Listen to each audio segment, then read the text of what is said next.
بسم اللہ الرحمن الرحیم۔ السلام علیکم دوستو، امید کرتی ہوں کہ آپ سب خیریت سے ہوں گے۔ آج ہم سیرت النبی کا واقعہ لے کر حاضر ہوئے ہیں، جس کا عنوان ہے ابرہہ کا انجام۔ ابرہہ کے ہاتھی کو اٹھانے کی مسلسل کوشش جاری رہی تھی کہ اچانک سمندر کی طرف سے ان کی طرف اللہ تعالیٰ نے ابابیلوں کو بھیج دیا۔ وہ ٹڈیوں کے جھنڈ کی طرح آئیں۔ دوسری طرف عبد المطلب مکہ میں داخل ہوئے، حرم میں پہنچے اور کعبہ کے دروازے کے زنجیر پکڑ کر ابرہہ اور اس کے لشکر کے خلاف فتح کی دعا مانگی۔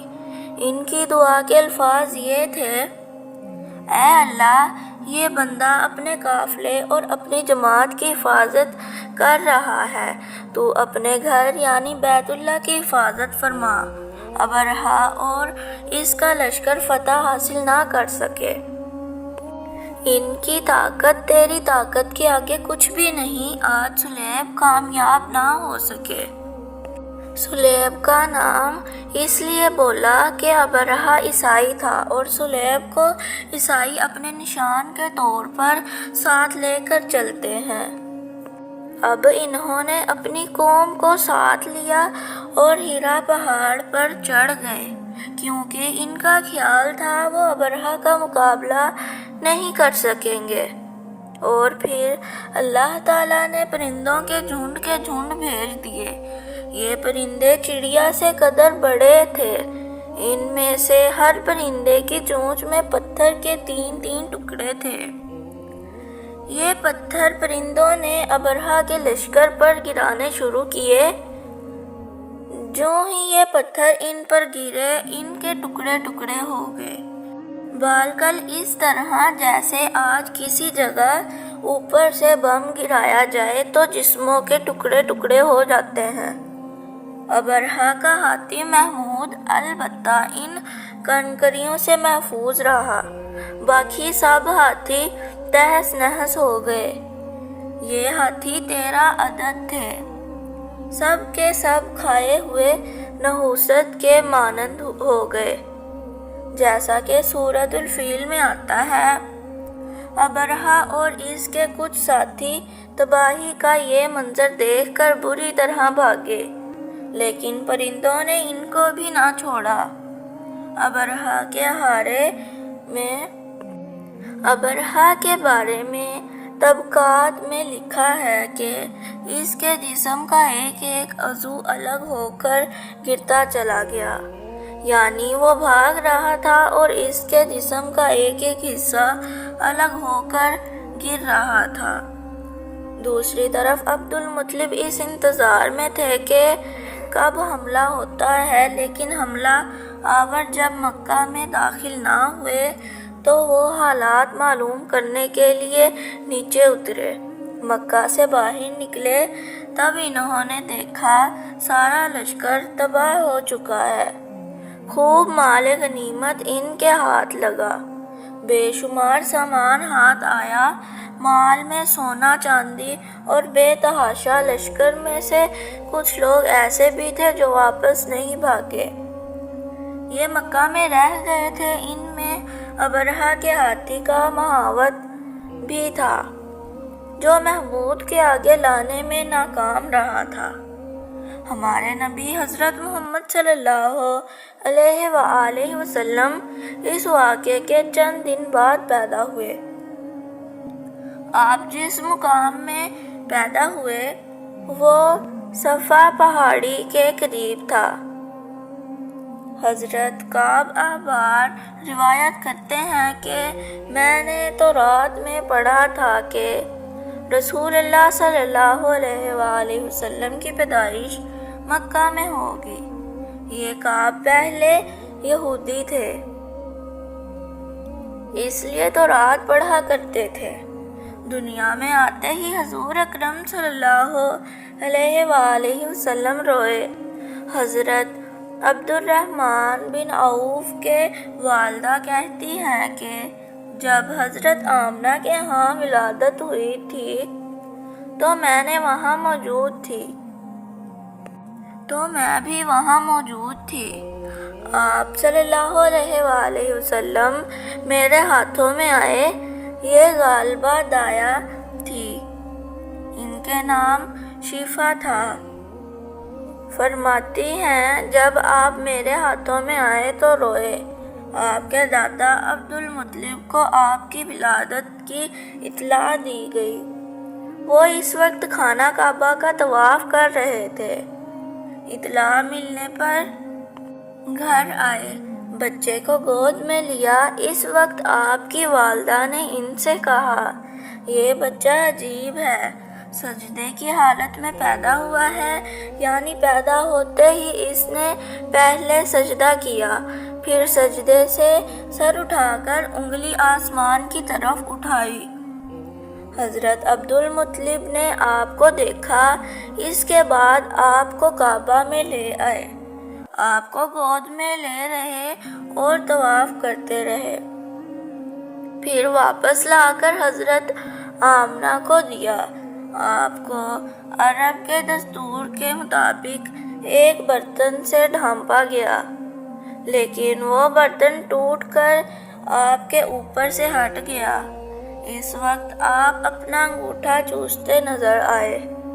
اس موقع پر شیطان بری طرح چیخا۔ تفسیر ابن مخلد میں ہے کہ شیطان صرف 4 مرتبہ چیخا۔ پہلی بار اس وقت جب اللہ تعالیٰ نے اسے ملعون ٹھہرایا، دوسری بار اس وقت جب اسے زمین پر اتارا گیا، تیسری بار اس وقت چیخا جب آن حضرت محمد صلی اللہ علیہ وآلہ وسلم کی پیدائش ہوئی، اور چوتھی مرتبہ اس وقت جب نبی کریم صلی اللہ علیہ وآلہ وسلم پر سورہ فاتحہ نازل ہوئی۔ اس موقع پر حضرت حسان بن ثابت کہتے ہیں، میں 8 سال کا تھا، جو کچھ دیکھتا اور سنتا اس کو سمجھتا تھا۔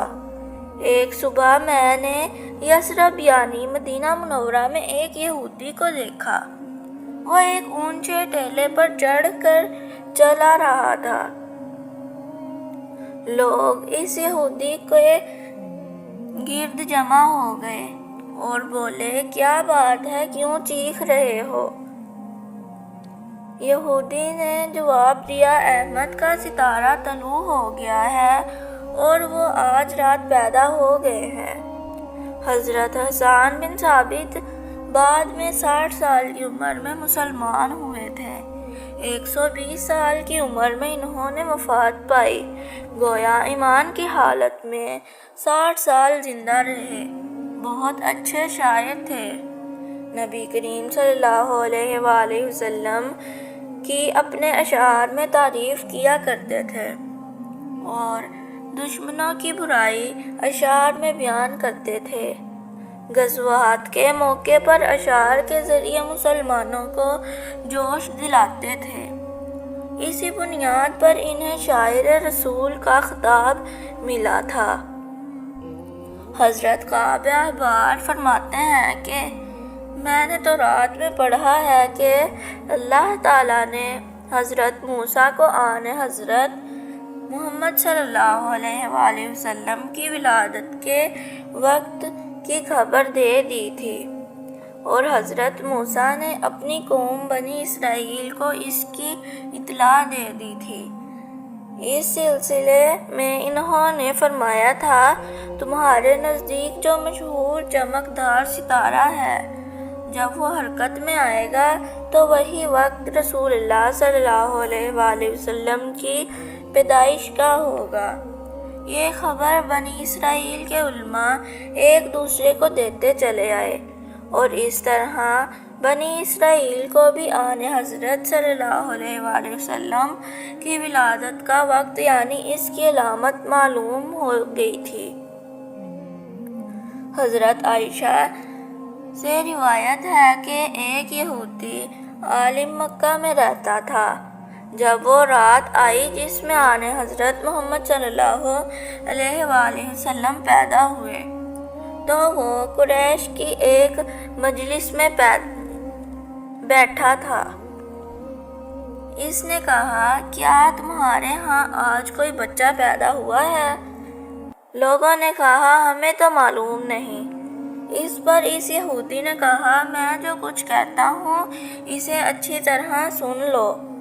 آج اس امت کا آخری نبی پیدا ہو گیا ہے، اور قریش کے لوگوں، وہ تم میں سے ہے، یعنی وہ قریشی ہے۔ اس کے کندھے کے پاس ایک علامت ہے، یعنی مہر نبوت۔ اس میں بہت زیادہ بال ہیں، یعنی گھنے بال ہیں، اور یہ نبوت کا نشان ہے، نبوت کی دلیل ہے۔ اس بچے کی ایک علامت یہ ہے کہ وہ 2 رات تک دودھ نہیں پیے گا۔ ان باتوں کا ذکر اس کی نبوت کی علامات کے طور پر پرانی کتب میں موجود ہے۔ علامہ ابن حجر نے لکھا ہے کہ یہ بات درست ہے، آپ نے 2 دن تک دودھ نہیں پیا تھا۔ یہودی عالم نے جب یہ باتیں بتائیں تو لوگ وہاں سے اٹھ گئے۔ انہیں یہودی کی باتیں سن کر بہت حیرت ہوئی۔ جب وہ لوگ اپنے گھروں میں پہنچے تو ان میں سے ہر ایک نے اس کی باتیں اپنے اپنے گھر کے سب افراد کو بتائیں۔ عورتوں کو چونکہ حضرت آمنہ کے ہاں بیٹا پیدا ہونے کی خبر ہو چکی تھی، اس لیے انہوں نے اپنے مردوں کو بتایا، ذرا چل کر مجھے وہ بچہ دکھاؤ۔ لوگ اسے ساتھ لیے حضرت آمنہ کے گھر کے باہر آئے، ان سے بچہ دکھانے کی درخواست کی۔ آپ نے بچے کو کپڑے سے نکال کر انہیں دے دیا۔ لوگوں نے آپ کے کندھے پر سے کپڑا ہٹایا۔ یہودی کی نظر جوں ہی مہر نبوت پر پڑی، وہ فوراً بے ہوش ہو کر گر پڑا۔ اسے ہوش آیا تو لوگوں نے اس سے پوچھا، تمہیں کیا ہو گیا تھا؟ جواب میں اس نے کہا، میں اس غم سے بے ہوش ہوا تھا کہ میری قوم سے نبوت ختم ہو گئی، اور اے قریشیو، اللہ کی قسم، یہ بچہ تم پر زبردست غلبہ حاصل کرے گا، اور اس کی شہرت مشرق سے مغرب تک پھیل جائے گی۔ پیارے ساتھیوں، امید کرتی ہوں کہ آپ کو ہمارا آج کا واقعہ اچھا لگا ہوگا۔ ایسے اچھے واقعات سننے کے لیے ہمارے چینل کو لائک کریں، شیئر کریں اور سبسکرائب کریں۔ فی امان اللہ، اللہ حافظ۔